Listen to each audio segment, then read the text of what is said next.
Hey, what's up, guys? Peace to the collective, peace to the tribe. Started my day early so I could have this conversation with y'all. I'm gonna be reading from the Encyclopedia of Spirit by Judica Illis. Make sure y'all have this book. First thing that I'm going to talk about is an altar. The term derives from Latin altar, meaning a high place. High altitudes were preferred location for the earliest altars. In its most generous sense, an altar is a space dedicated to the veneration of someone or something. The very first altars were spiritual, but in the modern secular world, altars were also constructed to honor pop or sports stars, whether consciously intended as altars or not. Describing a teenager's room as a shrine to a pop idol accurately describes the finished effect. Altars may be dedicated to any spirit. The concept transcends religious and spiritual boundaries. Altars may be public or private, personal, or part of an organized religious institution.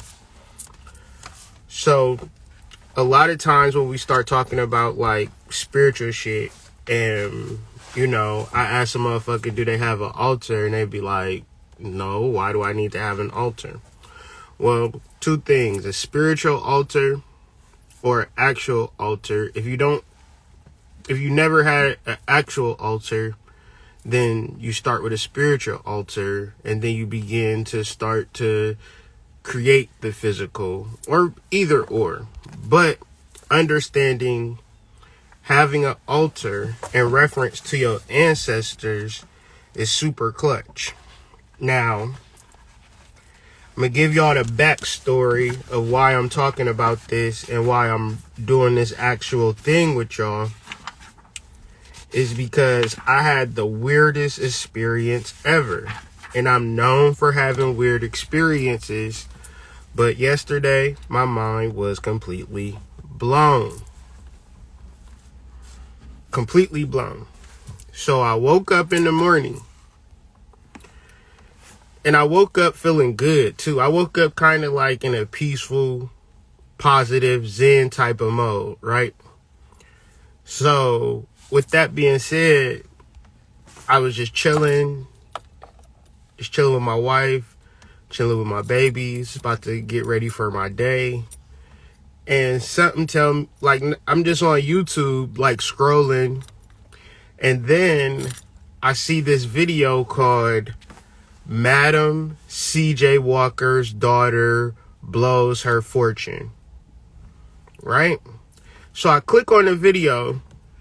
And I watched the video, and I think nothing of it. But you know how you watch a video, and then your algorithms be like, you'll get back on YouTube a little later, and they'll be showing you, like, videos like the one that you watched earlier. So, it was another video, 10 things that they was lying about in Madam C.J. Walker's self-made Netflix, and I never seen this show, whatever. So I click on that video when I get like some break time yesterday, and I start watching it, and then I'm like, hold on. Now I know my great-great-grandmother's last name and first name, but you know how when you see some shit, you like, let me confirm. So Tiffany Haddish in the movie, I haven't seen the show, but I was watching some YouTube videos about Madam C.J. Walker's self-made Netflix series. Tiffany Haddish plays Madam C.J. Walker's daughter. And Madam C.J. Walker's daughter, for lack of a better words, was a hot mess in real life. And I don't know how they portrayed her in the movie or the show because I haven't seen it. But the daughter's name is Lilia Walker. Lilia Lia Walker. Now, my wife's maiden name is Walker. Now, my last name Anthony, but I'm trying to it's one of them things where I know that my great-great-grandmother's last name is Walker, but I have to kind of look it up. So I get on Google and I'm looking. So now this Naomi Anthony Williams is my great grandmother. Okay. Her mother, Lilia Walker Cofield, that's my grandma BB. Now, that means that my great-great-grandmother has the maiden name of Walker. My wife, her maiden name is Walker. Right? So what I'm talking about is ancestors. And this is my maternal line. Naomi, that's my great grandmother. Grandma BB, Lilia Walker, Lilia Cofield, that's my great great grandmother. Now let me tell you how the ancestors work. Madam CJ Walker, her daughter is named Alilia Walker.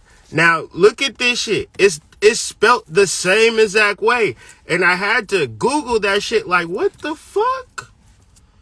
But in the movie, it say that Lilia changed her name, dog. And I'm like, hold on.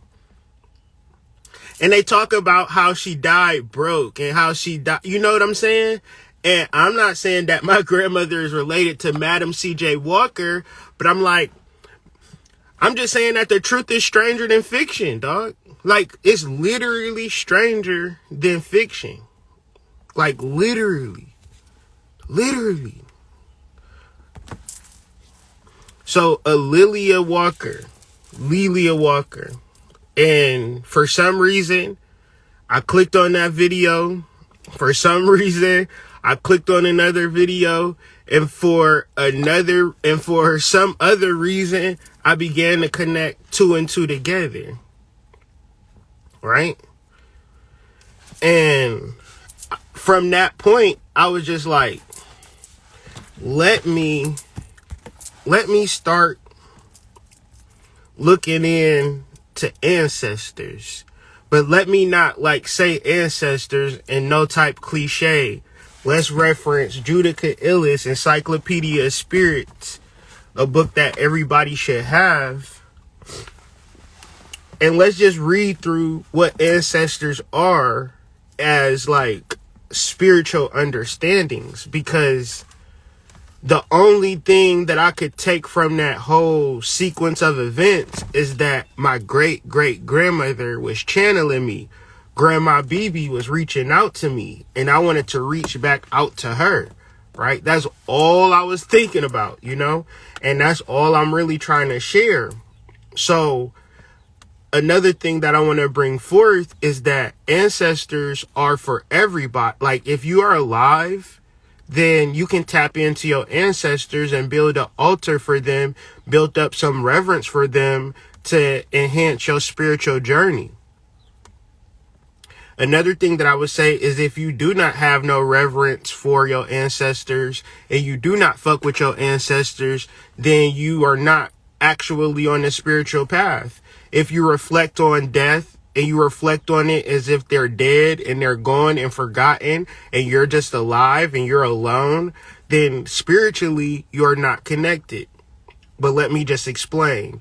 What are ancestors in reference to an actual conversation? Well, I mean, what I'm going to say is common sense, but sense ain't common. And generally, y'all be really sad and in negative emotions because you're not understanding the connection between yourself and your ancestors. What are ancestors and why does everyone have ancestors? Because ancestors are dead relatives. There is not a human being that does not have dead relatives. Therefore, there is not a human being that does not have ancestors. So the starting point to your spiritual journey, before you tap into advanced metaphysics and sign up for this class and take a trip all over the country and all over the world, how do you connect to your dead relatives or your dead friends and family that was in your life? It could be adopted, right? But the people that loved you or cared for you, if you're a person that has a cell phone and you a grown ass person, somebody cared for your ass at some point. And how do you connect to them? Dead relatives serves as guardians and intercessors watching out for you from beyond the grave. Personal ancestral spirits may be the most accessible of all spirits. They are your ancestors. They have their eyes on you. They are easily invoked. And when we're talking about this thing, we're talking about positive energy. We're talking about prosperity. We're talking about protection, guardians, being led, knowing what the fuck is happening. When you have negative emotional vibrations, it's generally, this is the missing part a lot of times with people. Because they be really sad when somebody die, right? As spiritual as motherfuckers be, they really do be feeling like, oh, this motherfucker dead, right? And really, no. Ancestral spirits are dependent on you. Ancestors do not exist without descendants. This makes them simultaneously extremely receptive and helpful. And they're your family. They love you. But y'all got Oshun altars and y'all got Ogun and Obatala and all this weird shit that, where's your Uncle Junebug at? The one who gave you $5 every time you went over there as a kid. Why don't you got a grandma altar? What about your dead brother or your dead sister? Oh, you just sad that they dead, ain't you? But also dangerous and demanding. They're your family, your elders. They feel entitled to boss you around.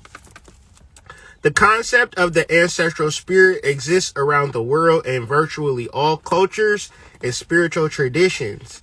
If you lack your own personal traditions, others are easily adapted. This is very key. And this is what I went to sleep. I went to sleep on this and I fucking threw up. I had a whole purging system after this. Essentially, the dead are not really, quote unquote, dead. Black people, we live in a world where we surrounded by death and death culture, but the reality is we're surrounded by spirit and spiritual transformation. The only difference is we look at death as death and the ending, but the reality is we just transition into a new type of energy. Essentially, the dead are not really dead. They transition to new homes and new forms, but their souls still require nourishment, love, and attention. Lacking this is very important. Spirits become dead, hungry, angry, and destructive. So when you look at your confusion, your destruction, your whatever negative emotion that you feel along your spiritual journey in a space where you think that you are spiritual, that's generally in reference to your fucking ancestors being homeless in the spiritual world. Because the ancestors, now let's look at this. Everybody has dead relatives. Anyways, that's crazy to even think. You got 1 billion of fucking ancestors and a majority of your ancestors is dead. So damn, that just blew me. So let's look at this. When you're in fucking, anywhere in America, basically, any downtown, what are you generally going to see? You're going to see a statue of an old white man. When you go to China and you go to major places in China, you're going to see statues of old Chinese men, old Chinese women.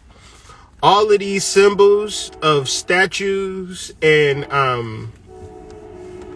Mount Rushmore or some shit like that is all ancestral work.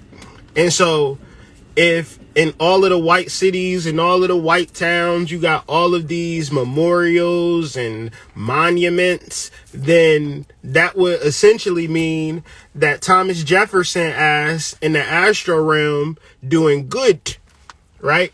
Because his descendants keep Thomas Jefferson's name alive. Benjamin Franklin in the astral world doing good. Benjamin Franklin name, this nigga been dead 300 years, but everybody know who Benjamin Franklin is. When it come to your ancestors, Uncle Junebug, it ain't no monument to be found. So in reference to your spiritual life and your spiritual development, you naturally gonna feel fucked up and disassociated because you have no guidance, you have no foundations. Just listen to rappers. Right? A rapper will tell you, my nigga such and such died. Ever since my brother died, I started taking this rap serious and my career took off. Right? So, having that overall connection, like every single rapper will tell you about a situation where somebody done died. And that was the catalyst to their overall success. And then they'll be like, Lil JoJo world, right? Keeping Lil JoJo alive in the astro world, which would then connect to Lil J getting out. So the interesting thing, I'm going to talk about some random shit and you might not know what I'm talking about, but we just in a space of synchronicity. So it's this rapper that got out probably like 2 weeks ago. His name Lil J. Lil J, he tapped in with FBG Duck, Young K.I. He the opposite of Chief Keef and Lil Durk and all of them, right? King Von and all of them, right? But a lot of people done died. Like King Von done died, FBG Duck done died. You know what I'm saying? It was this girl that died, though. Her name is Young K.I. And she was like, you can Google her or you look her up on YouTube. She like the Chirac Savage. And the Chirac Savage, she part of 63rd, right? One of the leaders of 63rd, been in jail for years. His name Lil J. Tell me why Lil J get out on Young K.I.'s birthday. It's only the ancestors and the connection. So as young people growing up in the 80s, we got a lot of friends that have transitioned, more so than family relatives. I don't want your mind to be blocked. I want you to understand that it's somebody in your life that loved you, that cared for you, that transitioned, but they didn't die. And they require certain nourishments. The same way in this world, you require to have money, to have food and shit like that. Well, it's the same way on the other side. Listen, happy, honored, well-fed, deceased family members serve as helpful, benevolent protectors. Hungry, ignored, deceased family members transform into dangerous ghosts. So wherever you at in your life, however you show up in the reality, it don't fucking matter. You can actually have an imagination and a heart to serve your ancestors and increase your life. Or you could feel like, woe is me, because these certain things that happen and create the dangerous ghosts for which torment your fucking mind and hold your ass back. It's as simple as opening the gateway and being compassionate and thinking about spiritual beings outside of your body and creating the world. Like, it's input versus output. So one of the things that I find that's the most valuable thing that you can put on your altar, and you can take my words with a grain of salt, is a dollhouse.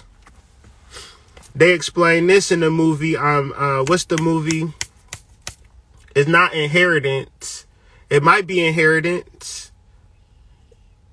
It's the movie about Paimon, and it's called Hereditary or Inheritance or something to that effect. It's about Paimon.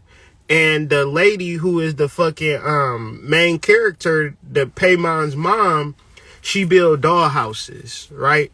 And at first, like, you know, they got the camera angle where they peering into the doll house and you think it's a real house. But as they pan out, you see that the bitch is just making a doll house and shit. So the most powerful thing that you can put on your altar is an airplane or a car or a dollhouse or a fur or a knife or some artillery, like whatever your ancestors need, right? Now you could then be like, I'm putting dollhouses on my fucking table. I look like a fucking retard.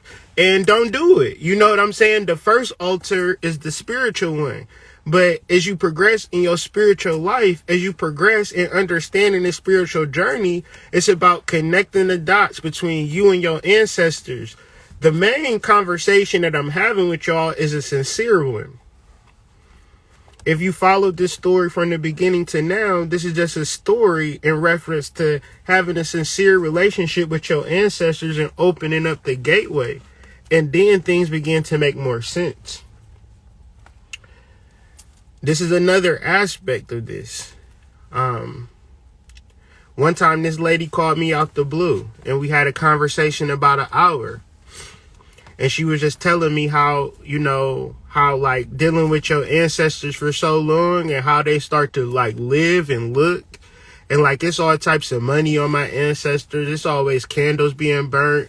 All types of shit going on in on my altar and shit like that, right? It's just a lot of shit going on. So in reference to that, my ancestors are doing good in the astral realm.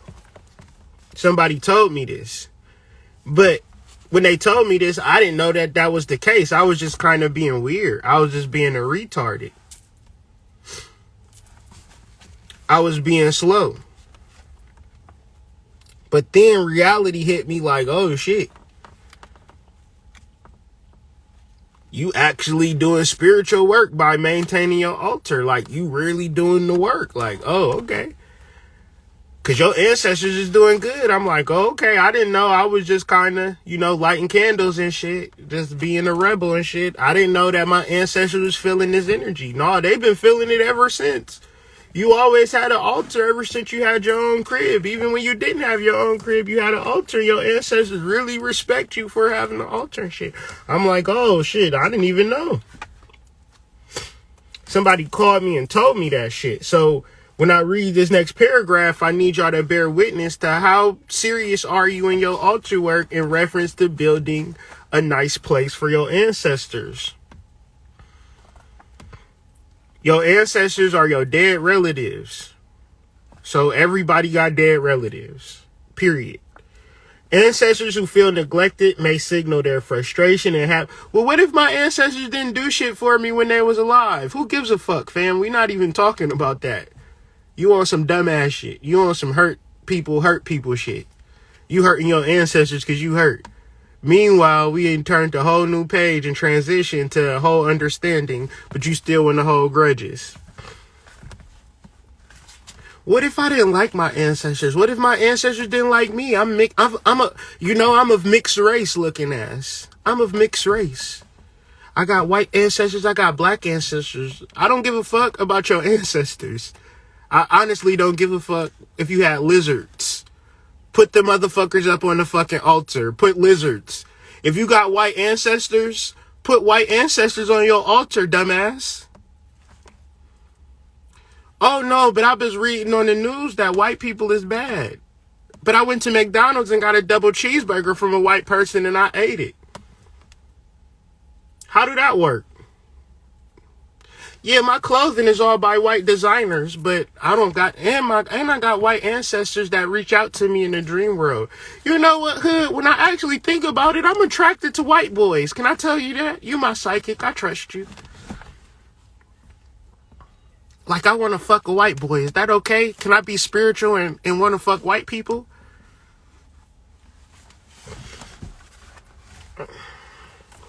The conversations that I be having, y'all, be crazy. Ancestors who feel neglected may signal their frustration and unhappiness by causing misfortune, if only because. Just because you a dumbass, right? That's the only reason you're struggling right now. Ancestors who feel neglected may signal their frustration and unhappiness by causing misfortune, if only because. Cynically, but possibly accurately, they believe that if things are not going well, you'll remember them and give them offerings in exchange for their help. You need help? Build a bridge with your ancestors by offering some shit.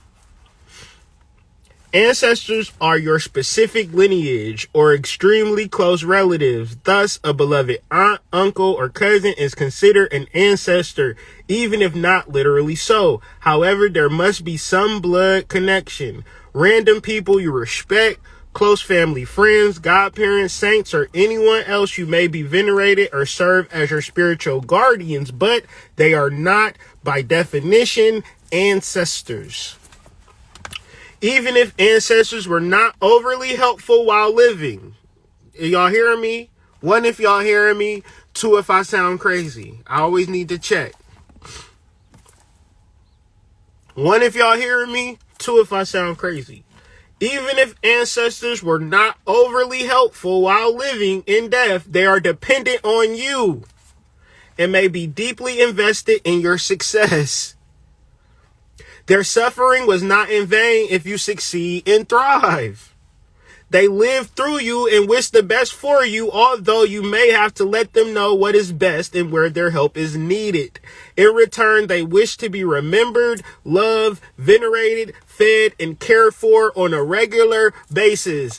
Y'all don't even got water on your altar. Fucking ancestors fucking dying of thirst. Y'all never made an ancestral plate.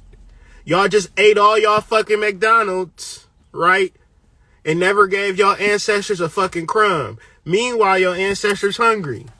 And the reality is you eating fucking McDonald's. You don't see how that works?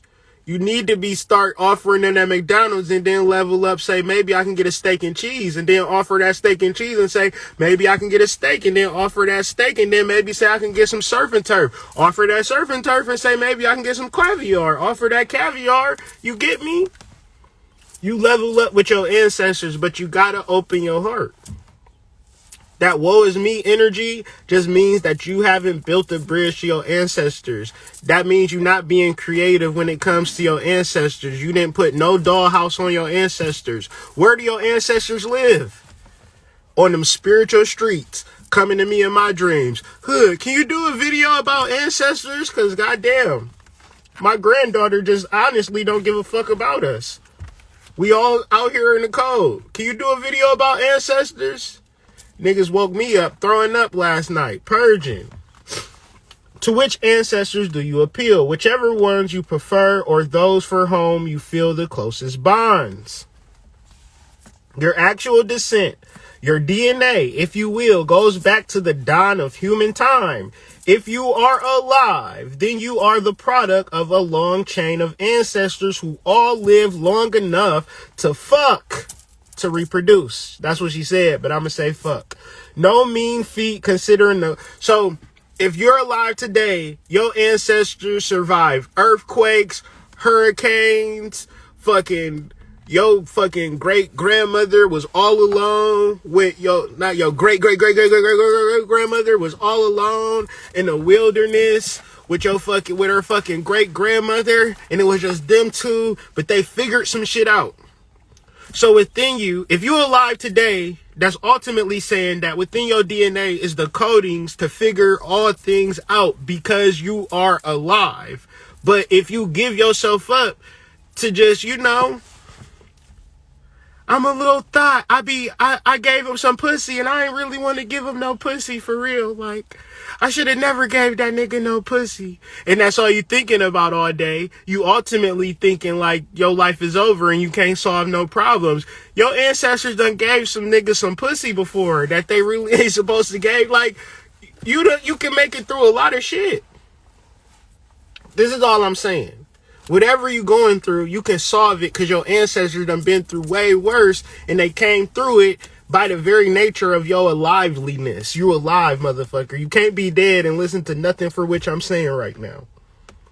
So everything that I'm saying has a certain level of truth to it. Whether you're willing to accept it or not, it's just based on you not liking me as a personal person, which is a damn shame.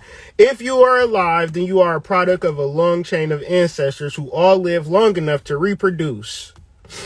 No mean feat considering the global history of illness, infant mortality, warfare, and natural disasters stopped your fucking ancestors because you are still here.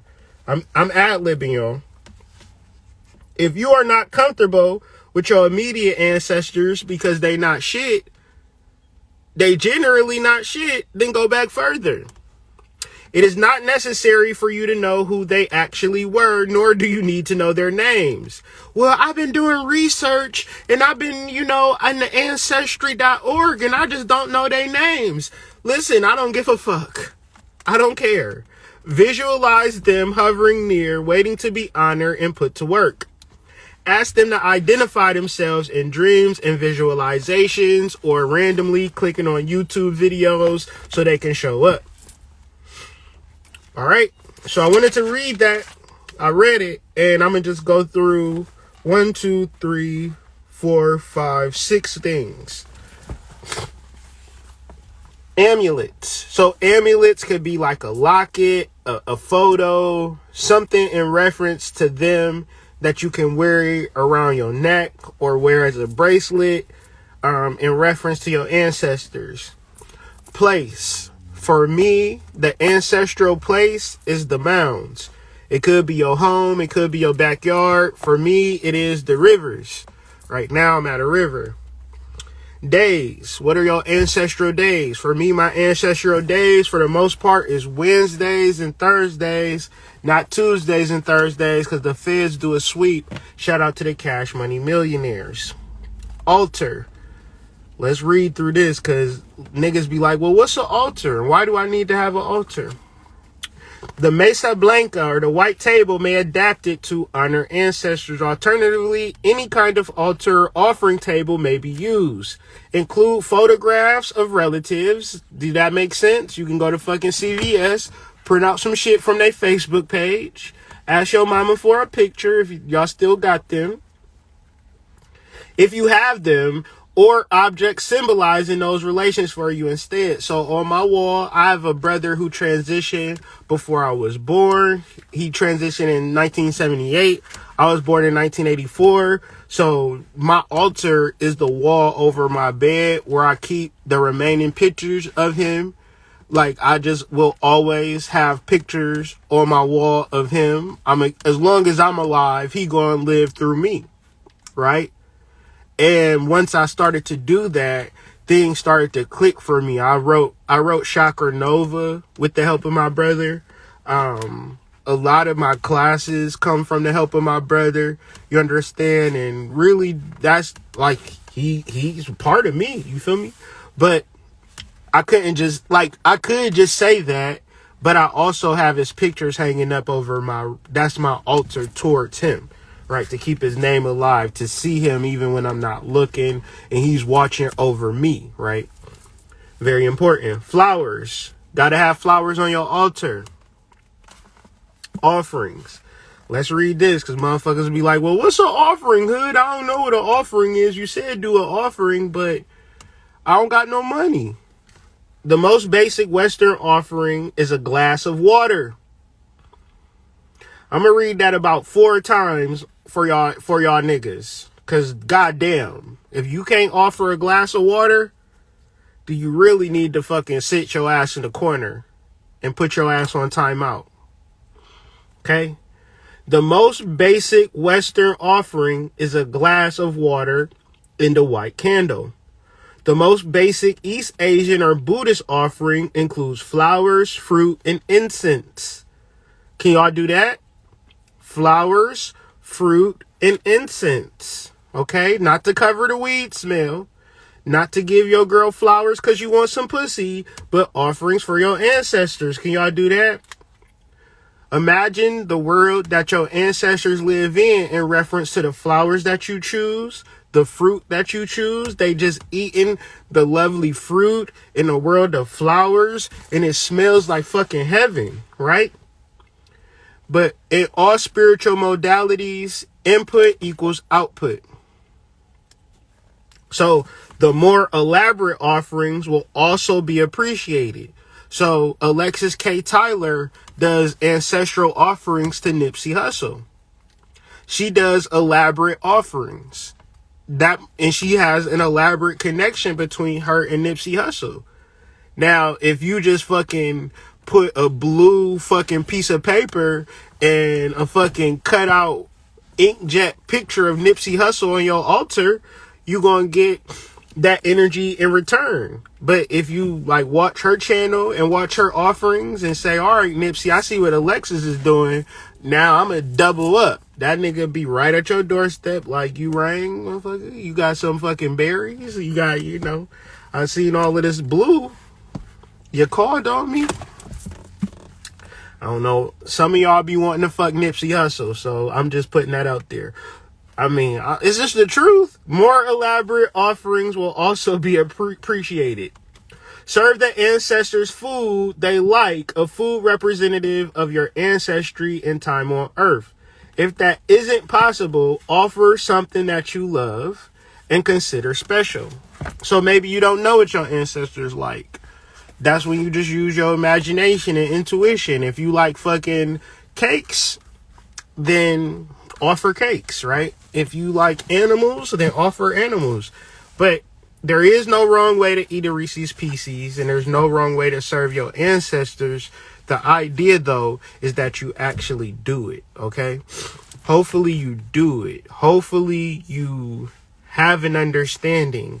And since Brian Psilocybin just came on the live, another way to tap into your ancestors is through psilocybin, right? Is through microdosing. I'm going to just say this. Everything gets transferred through electrical signals, right? So your ancestors' communication to and fro is through electrical signals. So your actions on earth, your altars on earth is more than just an altar. It's an electrical signal. But then sometimes you might have questions, right? And sometimes you just might not know. But having that a level of transmission to and fro, you start to know more shit, right? So think about that as well. I just wanted to share with y'all before I started my day. Be sure to get Judica Illis Encyclopedia Spirits on Amazon. Make sure you share this video with your mama and them, and because they motherfuckers need to honor the ancestors too. Mama fucking worried about bullshit. Let's talk about grandma. Peace. It's a question.